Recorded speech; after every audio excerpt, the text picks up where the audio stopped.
Hello everyone, nubkeks here. Welcome back to Nub Raids, and in today's video, we are going to be pulling shards, 180 of them, for Alsgor. We're going to have to buy some with gems to get enough, but this is an interesting one. It is certainly a controversial decision, right? If I take a look at the video where we reveal the guaranteed champion, I look at even the top comments here. Easy pass on this one. Saving for months for mid-tier Lego really hurts. It's kind of what you have to expect typically from the ancient shard ones, especially. They tend to be like pretty good, but not the best usually.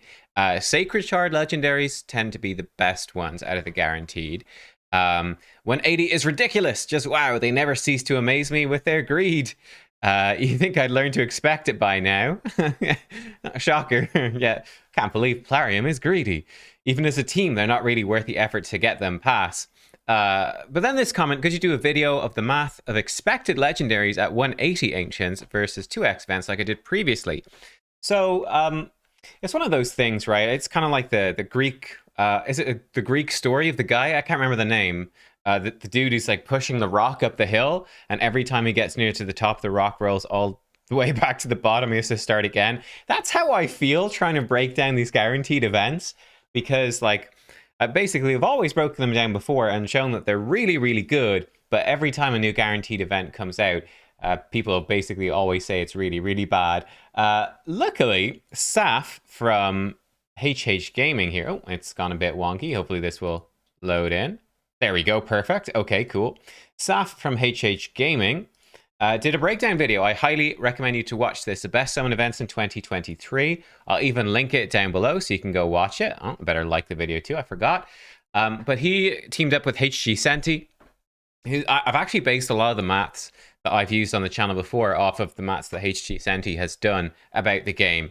Really top tier theory crafter, mathematician, and all of that. And that's where the key to being, making good decisions in raid and having good maths. I'm not that amazing at maths. I didn't do maths in college or anything like that.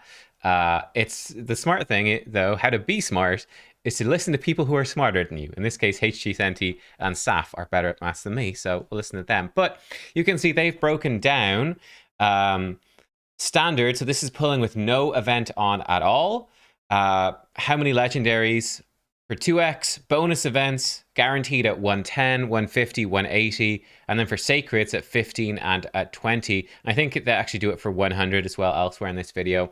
You can watch the video for the full breakdown, but the key things for ancient shards in particular, obviously you pulling with no event would be dumb, right? But pulling in at 2x ancient, you get 37% more. In terms of legendaries, this is the worst one. Again, this is also across long term as well. This is imagining, let's say this is my plan for the next year or two. I'll pull in X event.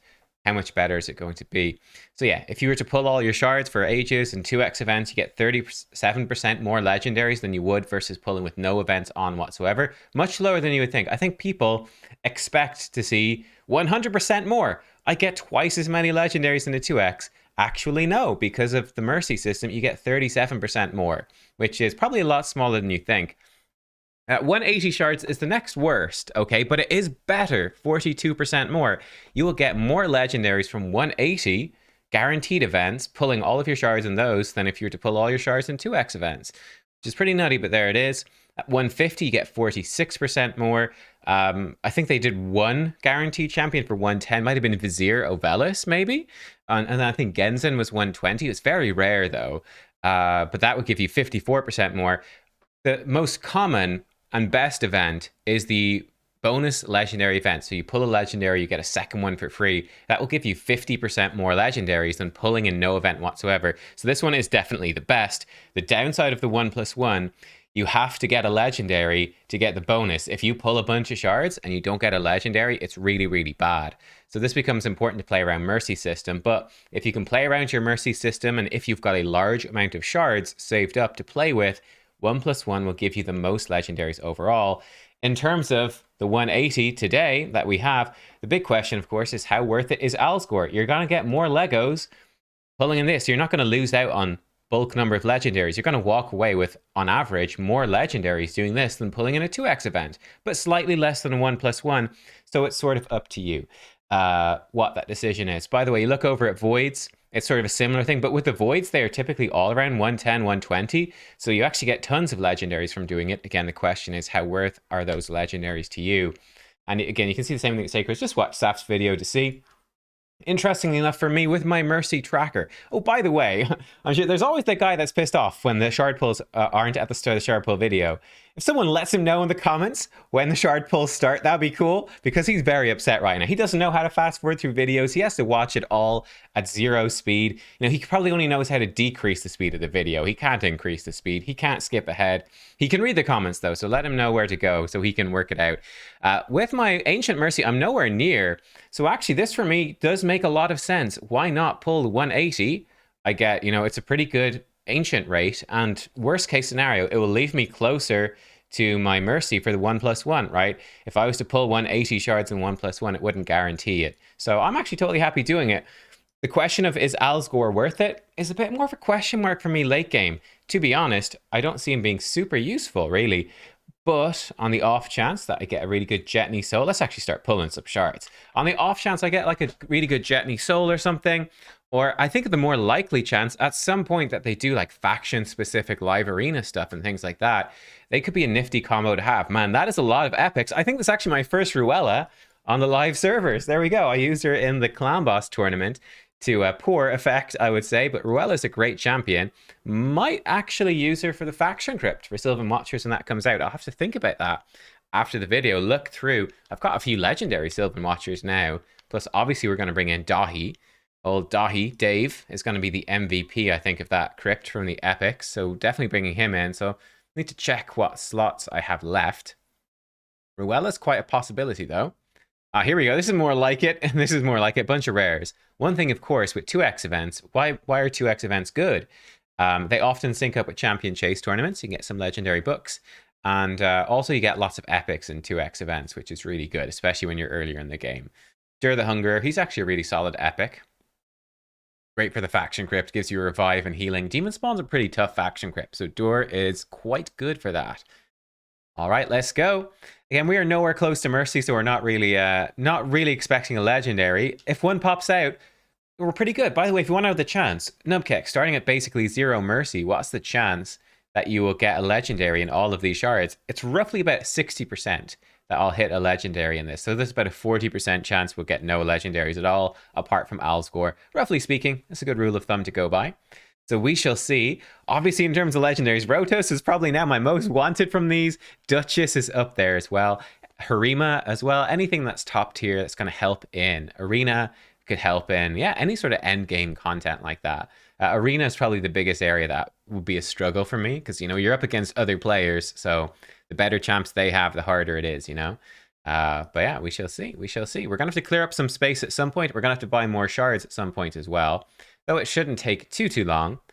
But yeah, let's go. Gory.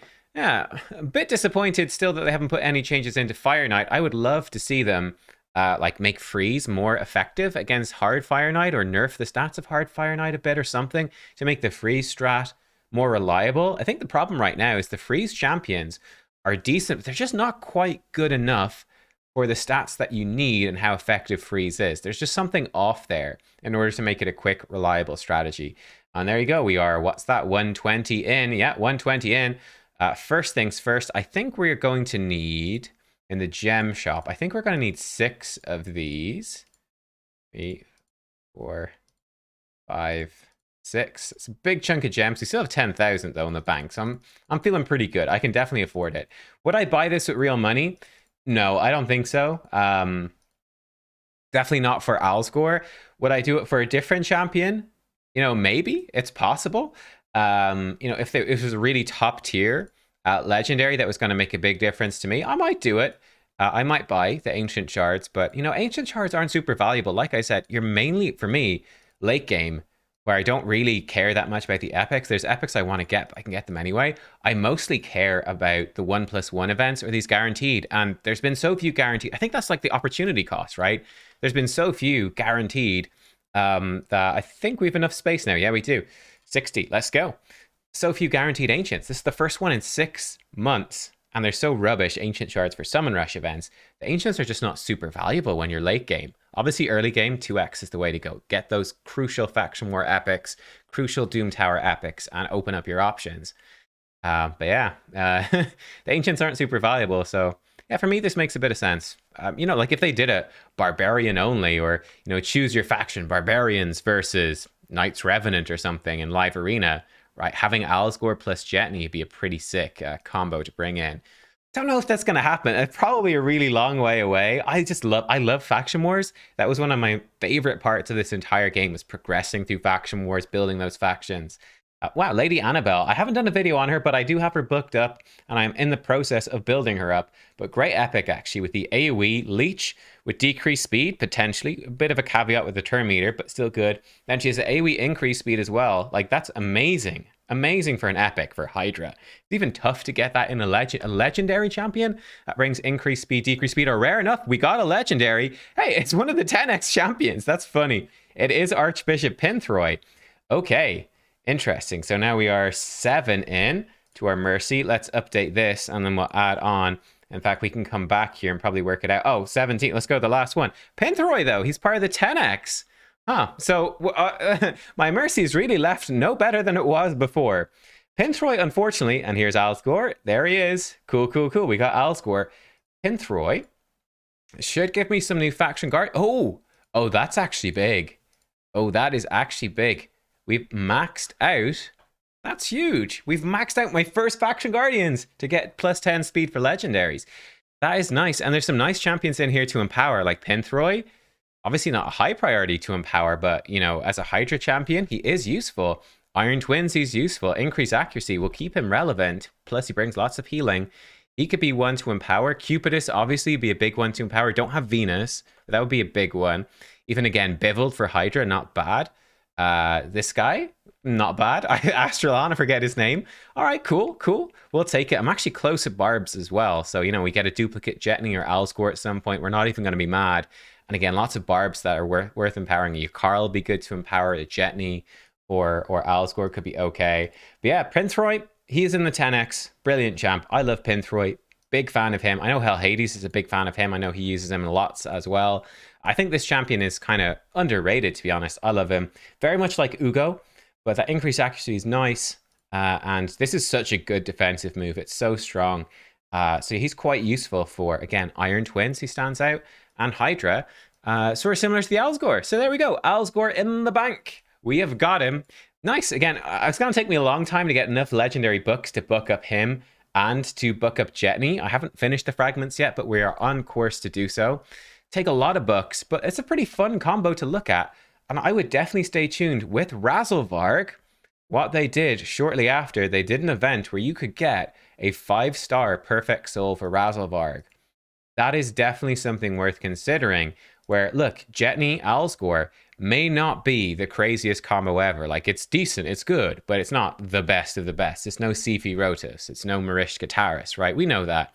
But seriously, coming in with a 5-star Soul Reap, that is something where it becomes, even if they don't do it for this Jetney fusion, it's something I would be considering for the future in terms of once you're late enough in the game to start saving up enough shards to do this sort of thing, it could be worth saving a bunch of shards for when they eventually do a nuker fusion like this, and then they do a perfect soul event for them after. Because coming in with, you know, 25% crit damage, that attack, and starting to execute people at 14% HP, even then having your essence saved up and cranking them up to 6-star, getting the speed and a 20% HP threshold execute, that's a pretty massive deal. And like getting a 5 or 6-star awakened Jetney, that might actually make her one of the best nukers on your account. Going from like just a good nuker to actually being kind of crazy just because of that awakening.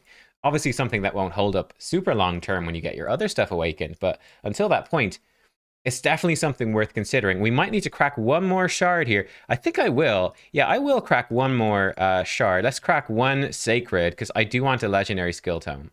So let's do it. One sacred for legendary skill tome. Let's go. And I was about to... Oh, no, it's an epic. And it is Karam. I don't think we got many of the 10 times... Oh, let's pull this too. I don't think we got many of the 10 times epics in the ancient shards, but we got... Oh, this looks like a good epic soul. Never mind, it's a 3-star Carlinia. I take it back. Bamboozled. And a 1-star Castigator. Perfect. Soulstones doing their thing, as they do. But yeah, there we go. Legendary book in the bank. I think that's probably worth it for a sacred trade overall. I'll take it. Could have done it with green shards, but with all the food champs I've got right now, I think this champion training, we're going to... I've already blitzed it a good bit to free up space. We're going to blitz through it, no problem. But yeah, stuff to consider. Let me update. It's an untitled notepad. That's not what I want. Update this. We're up to 17, which was our boy. Guaranteed Alsgor. And I really recommend for you guys to do this as well. And again, we're up to 7 on the Sacred Mercy. So we're nowhere near Void Mercy whatsoever. That is not happening anytime soon. That's probably, that's a long way away. If I was, gonna never buy a shard, I probably will buy Void Shard, so it won't take me as long. But if you were free to play, this would take you probably about a year to get back up to Void Mercy. It takes ages. Ancient Mercy, we're miles off, and that's going to take a good while. Sacred Mercy is something to start considering, though. We're getting a bit close to that. But there we go, guys. Let me save that. Thank you for watching. I hope you enjoyed. Good luck in your shard pulls. And I will see you all. Wait, what else do I have that's new? There's another red dot. Oh, yeah, it's the Ruella. It's Ruella. Let me actually ascend her before I forget. But yeah, there we go. I like to ascend them because otherwise I forget which ones I've actually pulled that I need. Thank you for watching. I will catch you all next time. Goodbye.